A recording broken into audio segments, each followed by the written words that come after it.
কেন আমি প্যাকিং করছি, বাড়ি থেকে বেরোয় যাব নাকি?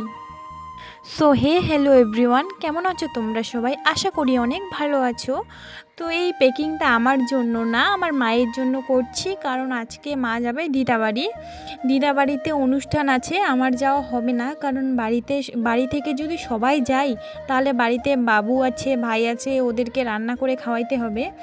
তো এবার আমি মাকে পাঠিয়ে দিচ্ছি, অন্যবার আমি যাব।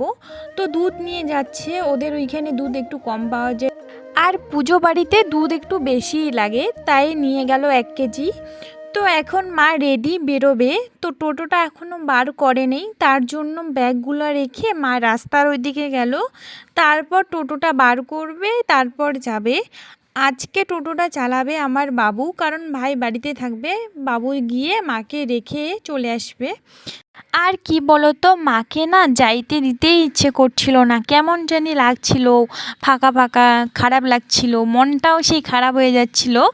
যদিও 2 দিনের জন্য যাচ্ছিল, তবুও কেমন লাগছিল, বাড়িটা অনেকটাই ফাঁকা হয়ে গেল। তারপর আমার সন্টু পাপার আসে জ্বর। কালকে রাতে ওর পেটটা অনেক বড় ফুল ছিল, তো বাবু এই ফাইলটা নিয়ে আসে ওর খাওয়ার জন্য। তো এখন পেট ফোলাটা অনেকটাই কমে গেছে। তো এখন সকালের দিকে জ্বর চলে আসি। তোমরা সবাই আশীর্বাদ করো, এই জানি তাড়াতাড়ি ঠিক হয়ে যায়।